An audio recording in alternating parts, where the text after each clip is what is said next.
Vamos aos números? Vamos aos números. Para o pessoal poder ver. Eu estava ali mostrando antes, por isso que minha mãozinha estava aparecendo. Números do Ministério da Saúde, tá? Números do Ministério da Saúde. O DataSUS. Vamos lá. Tá ali os números. Óbitos para residência por mês de óbito, segundo grupo CD10 2018, influenza, gripe e pneumonia. Fontes DataSUS. Aí nós temos ali... Acre. Janeiro, fevereiro, março, abril, maio, junho, julho, agosto, setembro, outubro, novembro e dezembro. Vai passando pro lado, Estado Anderson. do Acre. É isso, no Alagoas. Acre. Alagoas. Vai passando. Um por ano. Vai indo. São os óbitos Amapá. por mês. Isso. Amapá. Amazonas. Vamos mostrar. Bahia. A gente está passando rápido, mas depois você, ao rever o vídeo, pode ir devagar depois, tá? Ceará. Brasília. Aí agora aqui, Espírito Santo. Goiás. Olha esse aí. Aí Esse agora é aqui, esse é o mais interessante, tá? Para tudo que você está fazendo aí agora, se você estava só nos ouvindo, para quem está ouvindo o podcast depois, eu vou ficar devendo, mas para quem só está nos ouvindo, preste muita atenção nesses números. 24.007 pessoas morreram em São Paulo em 2018. De gripe ou pneumonia. De gripe ou pneumonia. Aí, porque a pneumonia, no caso, provocada pela gripe, né? Uhum. E você tem ali 9.802 pessoas no estado do Rio de Janeiro e 8.643 no estado de Minas Gerais. Então você tem ali. Então imagine só, você teve 255 pessoas no Acre, aí o Acre está de quarentena do Covid, né? Você tem no Alagoas 1.066 pessoas que morreram de gripe. Amapá 182, depois vem 816 Amazonas, Bahia com 2.957, Ceará com 4.381, Distrito Federal com 362 óbitos, Espírito Santo com 1.285 e por aí em diante. Nós não vamos ler todos aqui. Ninguém aqui está celebrando óbito não, tá? Eu só estou mostrando números reais de óbitos que ocorreram no ano de 2018. Passa para o lado, Anderson, por favor. Aqui nós temos os outros municípios, né? Maranhão. Estados, perdão. Obrigado, Max. Mato Grosso do Sul. Mato Grosso. Minas Gerais. Pará. A gente tem aqui a Paraíba. E ali são os números de casos em cada mês, tá, pessoal? Cada mês. Vamos lá, Paraná, Pernambuco, Piauí, Rio de Janeiro. Olha ali o número de óbitos no Rio de Janeiro. Olha lá. Passa. Rio Grande do Norte, Rio Grande do Sul. Todos esses dados estão no Ministério da Saúde, tá? Foi um seguidor que mandou pra gente, gravou o vídeo, mostrou o link, a gente conferiu, né? Rondônia, Roraima, Santa Catarina, São Paulo. Para aí agora. Olha o número de óbitos em São Paulo, né? Janeiro, fevereiro, março, abril. Aí, vejam só, maio e junho, julho e agosto, você tem uma crescente, depois uma decrescente, e depois você sobe de novo em dezembro. A partir de maio até dezembro, os números sobem acima de janeiro e fevereiro. Número de óbitos de gripe e pneumonia. O que o pessoal vai começar a falar em São Paulo? Está aumentando o número de casos. Exato. Mas nós temos a estatística do ano de 2018, se você for comparar com do ano de 2017, 2016. É sempre assim. E ela mantém-se mais ou menos ali dentro da margem, né? Não tem nenhuma... Você não tem nada de estranho acontecendo. Exato. Né? É porque tá chegando, é outono e inverno, né? É o período de outono e inverno. Exatamente, que era isso que eu queria comentar. E aí São Paulo agora passa para o lado, Sergipe, e esse aqui é um dos mais importantes. Então aqui a gente tem um número de óbitos total por estado. Ali a gente viu os gráficos e aqui os números. O número de óbitos total Tá? Brasil. A fonte está ali, tá? www.datasus.gov.br/datasus/index.php, etc. Tá ali o linkzinho. E aí, quando você acessa essas informações do DataSUS, o número total de óbitos por mês, somando todos os estados, é o seguinte: janeiro, 6.000, fevereiro, 5.000, março, 6.000, abril, 6.000, maio, 7.000, junho, 8.000, julho, 8.000, agosto, 7.300, né? Não vou falar aqui os quebrados. Setembro, 6.000, outubro, 6.000, novembro, 5.000, dezembro, 6.000, num total de todos os estados, em todo o ano, num total de 81.440 óbitos por ano no Brasil de influenza e pneumonia, né? Porque são provocadas pela gripe. pelo vírus. A média é de 6.787 óbitos por mês. Eu faço a seguinte pergunta para você que está em casa nos assistindo, né? Tem alguém mostrando esses números? Tem alguém mostrando esses números para que as pessoas entendam e não se assustem com os números do Covid ou dos números atribuídos ao Covid? Porque aqui, vejam, nós não estamos afirmando nada.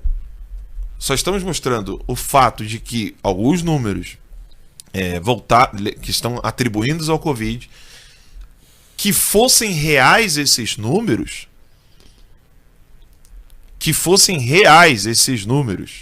30 por dia dá quanto? 30 por dia dá 900. E ali a gente viu que número de gripe por mês em São Paulo? A média é qual? 2.000. 2.000 por 2.000 e pouco. Sobe um pouquinho no meio do ano. Então, aí eu faço a seguinte pergunta. Gente, eu tô mostrando aqui números. É muito duro isso, dói na gente. Porque a gente tá falando de óbito. E a gente tá querendo desmentir uma narrativa que também está tratando de óbitos. É mó dureza isso, cara. É horrível, porque parece que você é insensível. Parece que você é uma pessoa que não tem coração, que você tá aí querendo ganhar visualização ou like em cima de números e de pessoas mortas. Não é isso, não é esse o caso. Nós estamos mostrando aqui para vocês números para poder comprovar que toda essa narrativa da imprensa é histérica. Mas, Alan, como assim? Mas são óbitos, Alan, são pessoas. Eu também sei que são pessoas, mas eu acabei de mostrar para vocês os números. Não estou menosprezando nada. Só estou mostrando os números para vocês.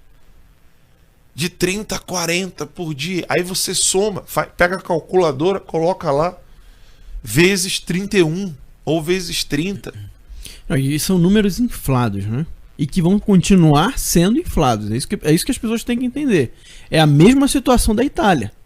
A gente tem que estar atento também que, ainda que tudo esteja, né, segundo a taxa, existem números inflados aqui. Existem números viciados aqui. Existem taxas de morte viciadas aqui. Tá? Então, a gente precisa estar atento para isso. Porque depois, infelizmente, o que a gente tem recebido de notícias é que tudo que a pessoa morre põe coronavírus. O cara infartou coronavírus, né? O pneu lá, né? O cara que estava consertando o pneu O explodiu, o cara acabou morrendo coronavírus, né? O Daniel Azulay, né? Que estava com leucemia, morreu coronavírus. Qual é a ideia da questão da curva, né? Bem, primeiro que o que se utiliza para falar sobre isso é a questão da Itália. Sim. Né? E aí, como a gente já explicamos aqui várias vezes, né? A Itália ela tem umas questões bem específicas, tá? Que é difícil aquilo acontecer em outras partes do mundo, né? Então, por exemplo, a Coreia do Sul ela resolveu o problema do coronavírus, né? Com fazendo teste na população quase toda, né? E aí você tem taxa de óbito de 1%, e foi uma quarentena que não durou assim direto, né? Eles foram percebendo como o vírus ia se comportando, e ao final das contas virou quase um isolamento vertical. Mesma coisa aconteceu com Israel, né, que fez isolamento vertical e está aí com uma taxa de mortalidade de 1%. E se você pegar, né, tirando a Itália, se você pegar os outros, você vai ver taxas de mortalidade aí em média de 2%. Porque essa coisa da curva é que eles falam de que a pessoa fica no leito e fica mais tempo, né, por causa do coronavírus. Isso é real, tá? Isso é real. A pessoa realmente tende, o coronavírus tende, as pessoas que têm sintomas gravíssimos, né, que não é a maioria, né, nem de longe, é uma minoria, elas tendem a ficar mais tempos num leito do que uma gripe comum, né? Então isso é o que eles falam que pode acabar causando, de fato, um estresse ali no sistema de saúde. Por isso essa questão de mais leitos e por isso essa questão de mais respiradores. Agora, o problema na Itália tem várias situações ali, né? Tem 23% da população da Lombardia acima de 65 anos, então você tem uma concentração de idosos num local pequeno, né, muito grande, tá? E aí isso já naturalmente já colaboraria para estressar ali, para ter um problema no sistema de saúde deles. E a outra questão também é que você cria um pânico, né? Quando você cria um pânico, você lota os hospitais. Tá? Quando você cria um pânico, a pessoa começa a tossir e ela começa a achar que ela está sentindo os sintomas, e aí vai para o hospital e você começa a lotar aqueles hospitais ali. E foi mostrado aqui um artigo que falava sobre isso, né? A questão do JAMA Network, em que falava que muitos casos de Covid na Itália, na verdade, não seriam Covid, né? Porque nem sequer haviam sido feitos testes para comprovar a causa da morte. Então, quer dizer, tudo isso colaborou para aquela chamada curva, né? Que eles falam que é necessário achatar a curva, ou seja, você ter menos pessoas se infectando por um longo espaço de tempo para não estressar o sistema de saúde, né? Basicamente é isso. Agora, Max, por que fazer muitos testes? Ou seja, por que fazer com teste com a maioria da população? Eu acho que essa informação é importante para as pessoas entenderem, né? Porque fala assim, né? Não sei quantas pessoas infectadas, né? Pois é, ou seja, quanto mais pessoas você fizer teste, provavelmente o seu número de infectados vai ser pior, mas isso está longe de ser algo ruim. Por quê? Porque isso vai mostrar que você tem muitas pessoas se infectando e uma taxa bem pequena de mortalidade, né? O problema na Itália foi que o governo decidiu fazer testes somente em pessoas que apresentavam sintomas graves ou gravíssimos. Os assintomáticos e os que tinham sintomas leves, de gripe leve, né, que são mais de 90% das pessoas que pegam o SARS-CoV-2, né, que apresentam esses sintomas, ou seja, que ficam assintomáticas ou têm sintomas leves, né? Isso é mais de 90% das pessoas que pegarem o vírus vai acontecer isso. Essas pessoas na Itália acabaram não sendo testadas. Por quê? Porque eles queriam ser mais rápido, não devia ter teste para todo mundo, era muita gente. Então eles decidiram, não, vamos testar só os que apresentam sintomas graves ou gravíssimos. Agora, é claro, se você testou só os piores casos e os óbitos vêm desses casos, né, então você tem uma taxa de mortalidade aí que beira 8% na Itália. Mas por quê? Porque o número está viciado, né? Você imagina o seguinte, você tem 10 pessoas infectadas, né? 10 pessoas infectadas, né? Só que 8 não apresentam sintomas ou é um sintoma muito leve. Então você não fez o teste, né? E as duas que apresentavam os sintomas graves, você fez o teste. E aí você diz, 2 casos, né? Mas na verdade são 10. Aí morreu uma dos 2 casos que você fez o teste, comprovou 50%. 50% de taxa de morte. Quando na verdade era 10%. Nesse caso em concreto, né? Nessa hipótese que eu estou dando, né? Porque na realidade é bem menor, tá? Mas, ou seja, é isso que está acontecendo também. Os números da Itália, aquele artigo do JAMA Network está mostrando isso, né? Que é uma associação de médicos americanos que enviou gente lá para a Itália para fazer esse estudo. O estudo ainda está rolando, ainda vai ter novas informações aí com o tempo. Mas só para vocês entenderem a lógica de por que apresenta uma taxa de mortalidade na Itália muito maior do que no resto dos países.